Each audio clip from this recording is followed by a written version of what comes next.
ሰላም ሰላም እንዴት ናችሁ? የኢትዮ ጠቢብ አካዳሚ ቤተሰቦች በሙሉ እንዴት ናችሁ? እኔ በጣም ደህና ነኝ፣ እግዚአብሔር ይመስገን። ዛሬ የምንጀምረው ደግሞ የአማርኛ አልፋቤት እና የእንግሊዝኛ አልፋቤት እንዴት እንደሚነበቡ አማርኛው በእንግሊዝኛው፣ እንግሊዝኛው በአማርኛው አናባቢዎችን እናያለን ማለት ነው። ስለዚህ ከመጀመሪያው ጀምረን ሀ አነባባቸው ሀ ሁ ሂ ሃ ሄ ህ ሆ ለ ሉ ሊ ላ ሌ ል ሎ ሀ ሁ ሂ ሃ ሄ ህ ሆ። ከዚህ ጋር የመጀመሪያው ሀለታ እና ሀመር ውሃ ይባላሉ። እነዚህ ሁለቶች መለያቸው በቅርጻቸው የተለያዩ ናቸው፣ በድምጻቸው ግን በጣም ተመሳሳይ ናቸው ማለት ነው። በጣም ተመሳሳይ ናቸው። የእንግሊዝኛ አነባባቸውን ልክ እንደዚሁ ማለት ነው። ስለዚህ የሀሌታ ሀን አናባቢ እንግሊዝኛ አናባቢ እናያለን። እችኛቱ ኤች ናት፣ እችኛቱ ኢ ናት። ሀን ለመጻፍ ኤች ኤን እንጠቀማለን ማለት ነው። ሁን ለመጻፍ ደግሞ ኤች ዩን፣ ሂን ለመጻፍ ኤች አይ፣ ሀን ለመጻፍ ኤች ኤ፣ ሄን ለመጻፍ ኤች ኢ። አንዳንዴ ደግሞ ኤች አይን የምንጠቀምበትን መንገድ አለ ማለት ነው። በተለይ ስም ላይ ይህን እንጠቀማለን። ሁለተኛው ደግሞ ህ ሲሆን ኤች እንጠቀማለን። ብዙውን ጊዜ ተከታይ አይኖረውም፣ ስድስተኛ ፊደል ራሱን ነው የሚወስደው። ግን አንዳንዴ ደግሞ አይን የሚያስከትልበት መንገድ አለ። ለዚያ ነው ኤች ወይም ኤች አይን ህን እንጠቀማለን ብዬ ጻፉት። እዚህ ጋር ደግሞ ሆ ስንል ኤች ኦን ነው የምንጽፈው ማለት ነው። ኤች ኦን ነው። እዚህ ጋር ደግሞ ለ ስንል ለሉ ሊላ ሌል ሎ እንዳልነው ሁሉ እዚህ ጋር ኤልን እንወስድና ኢ ኤል ኢ ኤል ዩ ኤል አይ ኤል ኤ ኤል ኢ ቅድም እንዳልኋችሁ ኤል ኢ ወይም ደግሞ ኤል አይ ኤን ይወስዳል ማለት ነው። ይህን እንዳማራጭ ነው፣ በተለይ በስሞች እንዳልኳቸው።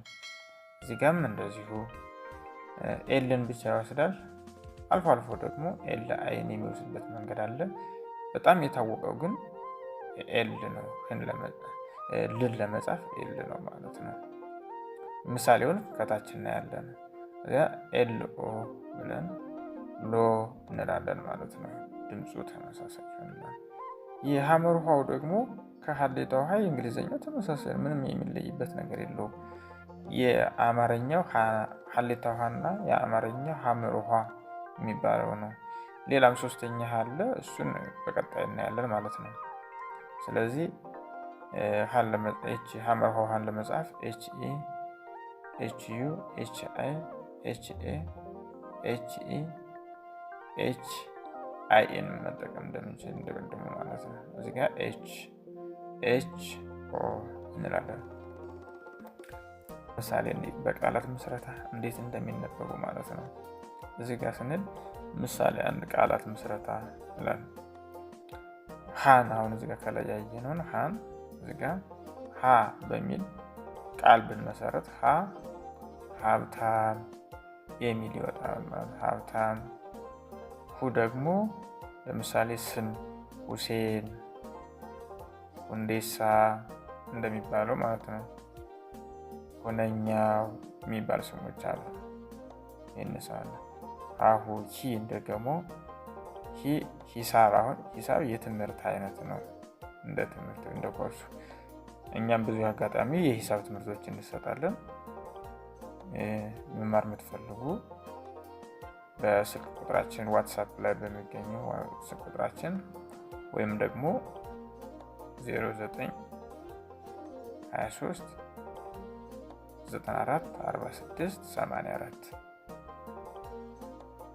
ብላችሁ ብትጽፉልን ታገኙታላችሁ። ሌላው ሃን ደግሞ ስንጽፍ ለምሳሌ ሃ 20 ብለን እንጽፋለን። 20 ማለት ቁጥሩ 20 ማለት ነው። ይሄ አሁን ሄርሜላ የሚል ስም ነው። ሰምታችሁ ከሆነ ሄርሜላ የሚል ስም አለ። ህዝብ፣ ሆ ሆቴል ይሆናል ማለት ነው። ሌላው ወደ ለ ስንመጣ ለምለም አሁን የሰው ስም ይሆናል። በኢትዮጵያ የሚታወቀው ደግሞ እንጀራ አለ። ለምለም እንጀራ ተብሎ ይጠራል ማለት ነው። ሉ አለ። ሉል ማለት የዓለምን ካርታ በአንድ ላይ እየተሽከረከረ የሚያሳየው ከካርታ ውጭ ሉል ይባላል ማለት ነው።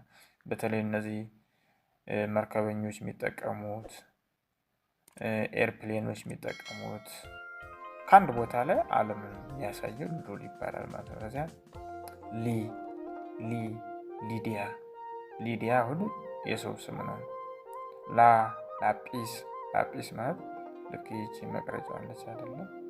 እሷ ማጥፊያ ማለት ነው። የእርሳሶች ማጥፊያ። ይሄኛው ደግሞ ሌባ፣ ይሄ የታወቀ ነው። ሌባ። ልደት፣ ሎሚ ይባላል ማለት ነው። የሐመር ውሃ ወደ ስንመጣ ደግሞ ሀብል፣ ሁዳዴ ማለት በኢትዮጵያ ኦርቶዶክስ ቤተክርስቲያን ውስጥ ትልቅ ጾም የሚባል አለ።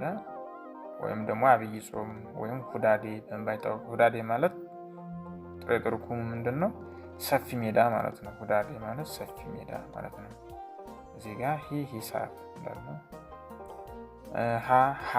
ሐራም ማለት የተከለከለ ማለት ነው። ጸያፍ፣ የተከለከለ፣ ሊሰራ የማይቻል ማለት ነው።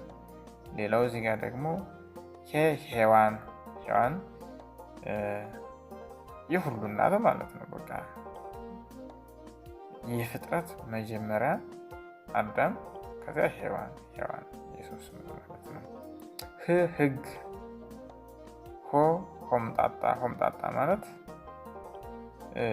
የማይጣፍጥ ጎምዘዝ የሚያደርግ ማለት ነው። ጎምዘዝ። ሌላውን ደግሞ ይህንን በእንግሊዝኛ እንዴት እንደሚጻፉ እናያለን። አሁን ለምሳሌ ሃን አይተናል። HE ነው ብለናል። ለምሳሌ ሄለን፣ ሄለን። አሁን እዚህ ጋር ሄለን ማለት እንችላለን። ወይም ደግሞ ሀብታም፣ አሁን እዚህ ጋር ሀብታም ማለት እንችላለን። ግን አሁን ያኛውን ስለማያመጣልን ነው እዚህ ጋር ሄለን እንላለን። HU ነው ሁሴን፣ ህሌና ስም ነው ይሁሉ። ሀብታሙ፣ ሄርሜላ ስም ነው ይሁሉ። ህሌኒ የሴት ስም ነው። ህሌኒ ተብሎ ይጠራል። ሆቴል ተብሎ ይጻፋል ማለት ነው። HOን ይወስዳል። ቴል ደግሞ እዚህ ጋር ነው እንደምታዩት ማለት ነው። ይህንን ያሳየናል። እሺ የሌሎች ምሳሌ እንቀጥል። ለምሳሌ እቺኛቱን እናያት። አሁን እዚህ ጋር ለሚለው እዚህ ጋር ለምለም ይላል። ለምለም። ሉቃስ ይባላል። አሁን ይሄ የሰው ስም ነው ሉቃስ። እዚያ LI ደግሞ ሊዲያ፣ ይህም የሰው ስም ነው። LA ላሊበላ በኢትዮጵያ ከሃይማኖት ተቋማት መካከል አንዱ የዓለም አቀፍ ቅርስ ቋሚ ቅርስ ተብሎ የተሰየመው ላሊበላ ቅርስ ማለት ነው። ሌማት ማለት በጋራ ምግብ የሚበላ ክብ ተሰርቶ በጋራ የሚበላበት ሌማት ወይም በሌላ ስሙ ምንድነው አቆልቋይ ተብሎ ይጠራል ማለት ነው። LI ደግሞ ልዑል። አሁን ልዑል ይህም የሰው ስም ነው። ስም ነው ይሄ ራሱ።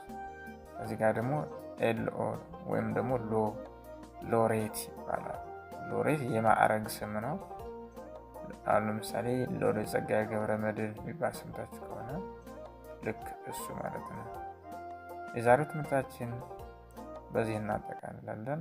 ሀሳብ አስተያየታችሁን በኮሜንት ላይ አስቀምጡ። ካሁን በፊት ሳብስክራይብ ያላደረጋችሁ ሳብስክራይብ ያደረጋችሁ ሌሎች እንዲደርሷችሁ ሳብስክራይብ አድርጉ።